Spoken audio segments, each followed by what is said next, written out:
So Ice Cube recently spilled the beans on how Diddy is going to go after everyone in the club after the feds have started cracking down on him. Yo, what's cracking?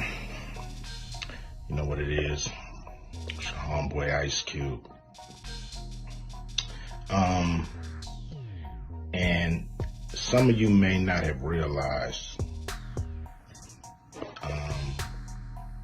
that I'm not part of the club. And one of the people in imminent danger is J-Lo. Jennifer Lopez recently spoke candidly about her tumultuous relationship with Diddy, revealing that he was the first man to be unfaithful to her.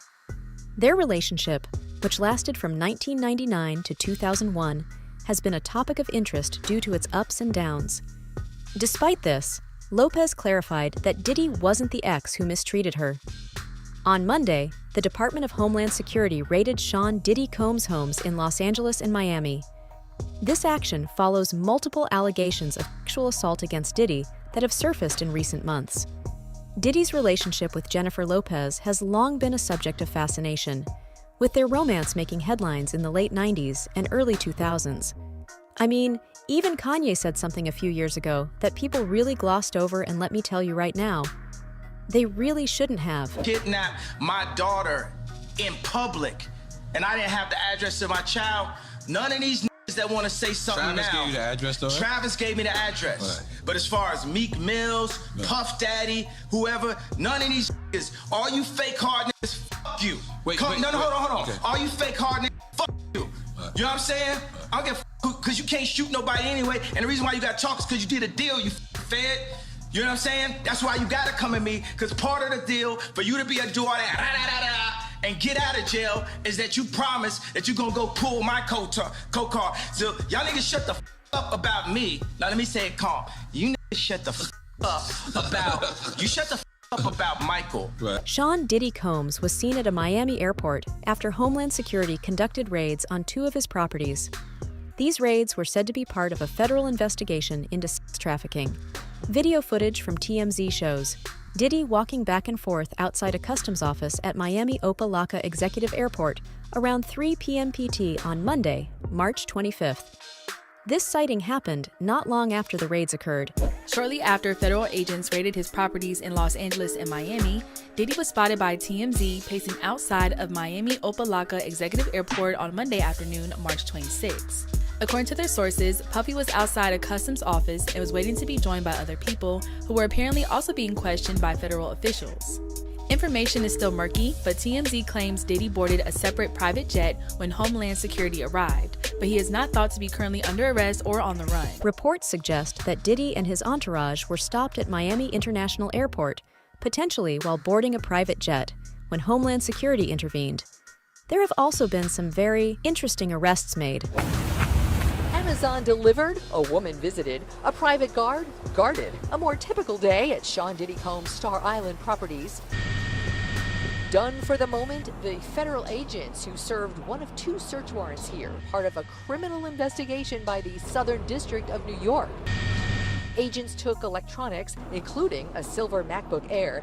The raid simultaneously at his homes on Star Island and in LA, as Combs himself was preparing to fly out of Opa-locka Airport, but not on his private plane, which had already departed for Antigua. It was at Opa-locka that one of his entourage, Brendan Paul, was arrested for having cocaine in his bags. Paul is also named as a drug mule and payer of sex workers in this scathing, explicit 73-page lawsuit against Combs, his son, and a roster of associates by music producer Rodney Jones. Last month in it, Jones unspooled allegations with photos of sex abuse, sex trafficking, drugs, violence, threats, a quote enterprise, establishing one of the locations for it as Combs' Star Island address. Gene Deal had this to say after the recent events. How you feel about the news that broke that Diddy, he gave up the rest of his shares in Revolt? Listen, he has to do that because no company wants to do business with somebody who is being accused, have allegations against them for sexual misconduct and deviant behavior. Nobody wants to do business with that. all the shareholders, it ain't nothing that he's giving up. They like, yo, listen, give me that. They said, they did a Diddy. Take that. You understand? They're gonna take that from him. The shareholders is gonna say, yo, listen to me. We all gonna pull out. No Diddy. But we all gonna pull out our shares and everything if you don't give up what you have in the company. Did you see that video that went viral of Diddy pacing around the airport after his houses got raided? I seen that video.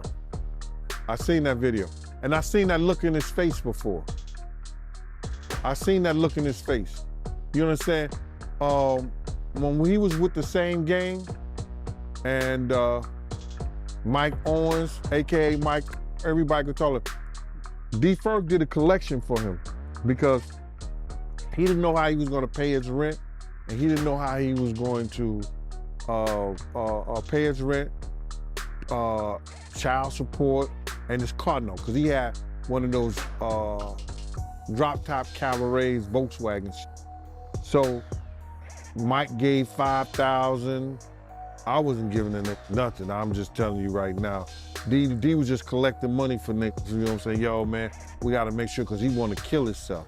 He gonna kill himself.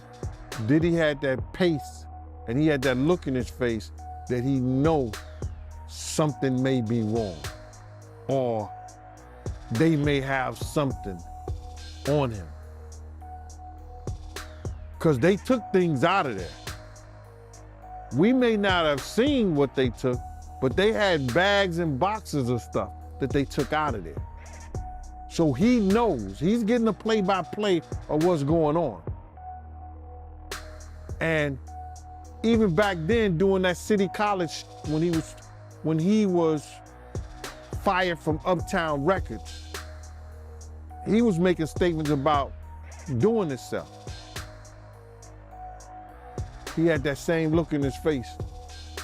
Yeah, he looked worried, man. I'm not gonna lie, for a split second, man, I felt bad for him. For a split second, but yeah. Like, everybody, I get all kind of hate mail, IGs, talking about that I'm trying to take a black man down. No.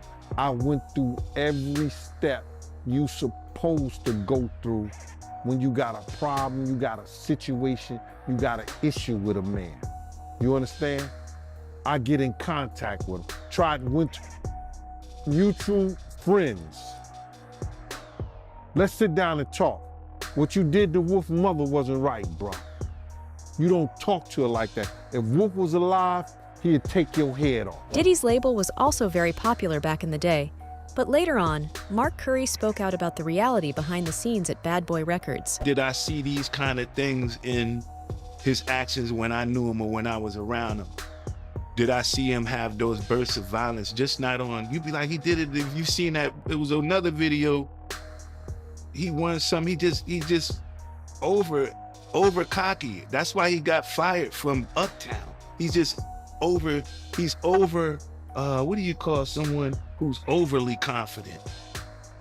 To the point to where it's called arrogance, right? He's arrogant. Nothing wrong with being arrogant, but when you're arrogant and you do it in spiteful ways, then, so when I seen that and I reflect, and I'm like, man, I do remember seeing him be being physically violent towards females. I seen him be physically violent towards producers, other record execs, even artists. Always those kind of stories, man. But those stories are seen from the inside out, not from the outside in.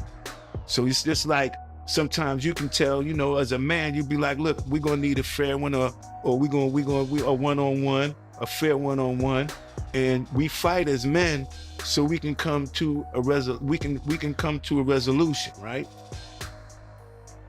So sometimes we fight as men, but you see that sometimes they fight, they keep fighting. They fighting with women, they fighting with people, they fighting with love, they fighting with they self. I seen him fight with his own self. I seen him be violent to his own self, forget anybody else. I seen him beat his own self up. Wow, what you mean by that? meaning you putting yourself through so much stuff, you beating your own self up, you bringing yourself down with whatever kind of things you need at that time, whether it be alcohol, whether it be pills, or whatever it is that you need. Sometimes people get addicted to pills, and when they get addicted to pills, that it alters the ego, all of that kind of stuff, devices.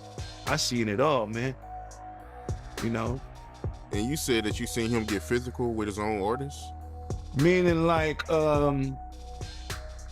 producers, mainly the hitmen.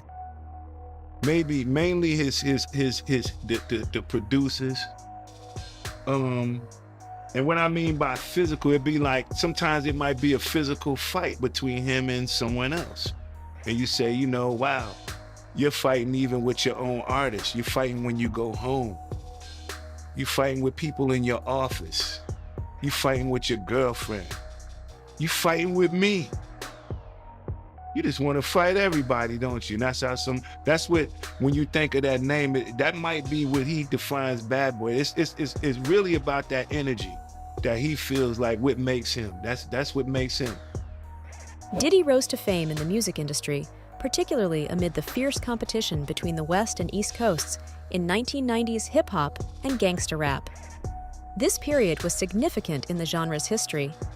The conflict between Knight, the founder of Death Row Records, and rapper Tupac Shakur tragically resulted in the murders of both Biggie and Tupac.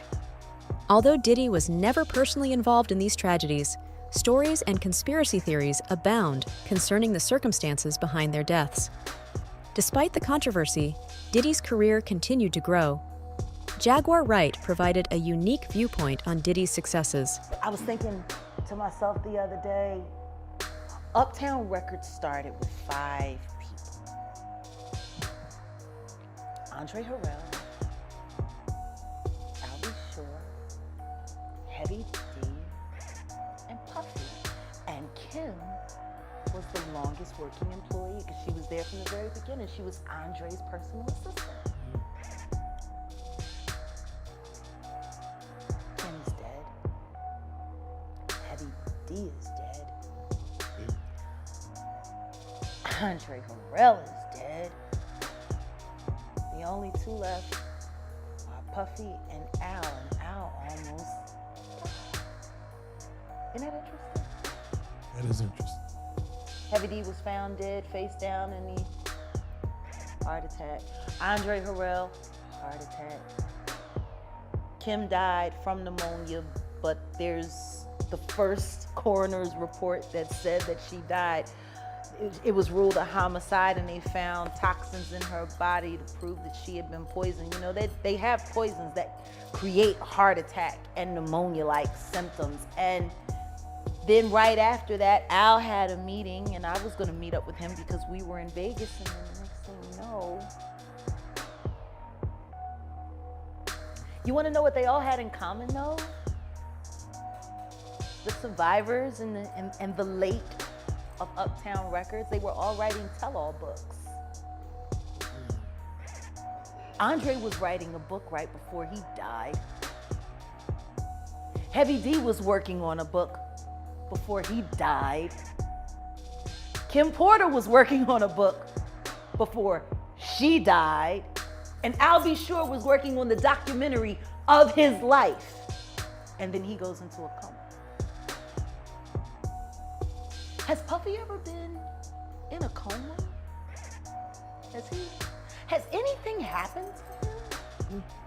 He must be the luckiest motherfucker, because it seems like everybody that worked at Uptown Records from the very beginning, gone. Just him. I guess Al disappointed you. I speak for a reason. When you see this bullshit ass motherfucking game with people that you love, that you like, there's too many coincidences. Too many. You Honeycomb. Oh. Stamp it. We gonna get you and your little dog too. Diddy finds himself in even more hot water after being accused of assault. A sequence in the music video for Hate Me Now, featuring Nas, depicting them being crucified sparked outrage. Diddy felt it was insulting and ordered it removed, but the uncensored version was leaked. So Diddy and Nas filed a lawsuit against Interscope Records CEO. Diddy eventually pleaded to a lesser offense and was ordered to attend anger treatment for 1 day. However, Diddy's violent history is not limited to this incident. An infamous brawl occurred inside a New York nightclub, where a heated dispute escalated into a shooting that injured 3 people. Diddy and his then-girlfriend Jennifer Lopez were arrested and charged with assault and possession of firearms. While Lopez's charges were dropped, Diddy went to trial, alleging racial bias against black men in the legal system. He was found not guilty, but his protege Shine received a 9-year sentence for his role. Shine charged Diddy with betrayal. As time passed, more people spoke out in favor of Diddy's charges. According to this woman, she says that she's been telling this story consistently for years, but there's been a cover-up. And if we've learned anything from the Cassie story and the recent allegations and other lawsuits, it seems as if Diddy has a pattern of threatening people and cover-up. And she literally says that he had to end up paying her for that incident. Again, as always, these are allegations.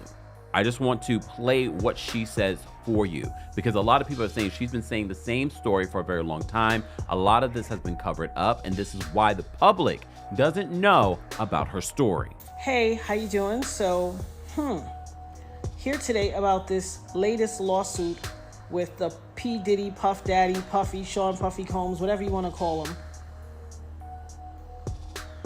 lawsuit that has come out involving the producer Lil Rod. So basically his last 2 lawsuits, or last 2 major lawsuits, the one with Cassie, she made mention that Puffy made her carry his guns into nightclubs and wherever they went.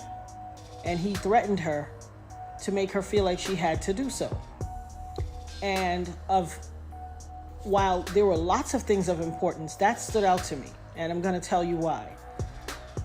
In this lawsuit with the producer Lil Rod, they were both SA'd by him and threatened and physically harmed. But in this lawsuit, he appears to be a very young producer to me. But he said something very specific. As a means of threatening him, Puffy said, "That's why I shot up the club in New York back in 1999 and let Shine take the fall for it." Let me tell you why that's of utmost importance to me. Because I am the woman who he shot in the face in that 1999, December 27th, 1999, Club New York shooting. The bullet, I got shot in my face with a 9mm hollow point bullet called a cop killer. I literally have told everyone and never changed what I said. I watched him. I got pow-powed in the face. I watched him fire the gun. I've said it all this time. Even the surgeon who did my surgery to take out part of the bullet fragments that was aspirating into my lungs and try to remove as many bullet fragments as possible, testified in the criminal trial that while they were putting me under, I was screaming, "Puffy, pew pew me in the face." He testified in the criminal trial. It is in the record. They all knew he did it. Everybody knew he did it. But he paid off the club bouncer named Sharice and all these other people and the club owners with their video to hide the video. That's his MO. I told everybody that. This man almost took my life, has traumatized my life, has caused undue harm, irreparable damage to my life, lied his behind off. I've had all these youngins on the internet harassing me, swearing that I'm making it up that he did it. And look what he did to Lil Rod. He threatened him. "Oh, you don't think I bust my gun? I up the club in Club New York and let Shine take the fall for it. I shot them people. Well. It only took 24 whole years for it to come out. You see this tattoo? This commemorates me getting shot. It took 24 years for him to come out and say it. I've been saying it all along, but y'all pick and choose who y'all want to believe. Oh, baby. You ain't seen nothing yet. Not only did he pew me in the face, he also set off a course of harassment against me for the past 24 years. When I tell you the things I went through, there was a time in 2017 and 2018 where I got 7 flats on my BMW. 7, the same tire, in a 2-year span. 7. You see this RICO charge that's about to come? This conspiring and pew-pewing up the club and ruining or attempting to ruin my life? As God as my witness, I will not stop until you suffer every single iota of punishment, until I have every second of recompense that you took from me. For every tear that I had to cry or my children had to cry, I am going to get $1 million back from you. I will not stop until you pay the price for what you did to my life.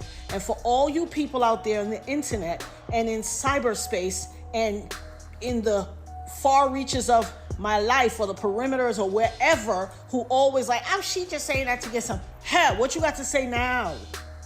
What you got to say now? I had some youngins on the internet that ain't even old enough, that weren't even alive when it happened, arguing me down, cussing me out, calling me everything but a child of God. Go check Instagram, it's there. In my life. Harassing me. Oh, you lying, he ain't do that to you. You just want clout. You just chasing clout. What is that to chase clout about? How is that clout chase worthy? It doesn't even make sense. Well, I guess it will make sense in this new generation, but you better believe I will have my say. Additionally, Gene Deal has stated that there would be additional cases coming out against Diddy in the near future. We started it off that during his turmoil at the city college, he slapped his mother. If anybody put their hands on their mother, they are capable of doing anything. Do you understand that, bro? He's capable of doing anything to a female. I don't believe Cassie lied. I don't believe Tiffany Red lied. Dude, whole life has changed, bro. You know, the money, the drugs, the alcohol, all the things made him to a different person. The stuff that he learned, the stuff that he was doing. These girls is not lying about what they witnessed. The women who told me, you know, how he treated them, what he did to them. The girl Gina, who we heard all say, he kicked her, he pushed her, mushed her in her face, all that. These women is not lying about seeing a. These women are not lying about being abused. It's his behavior. It wasn't corrected way back when.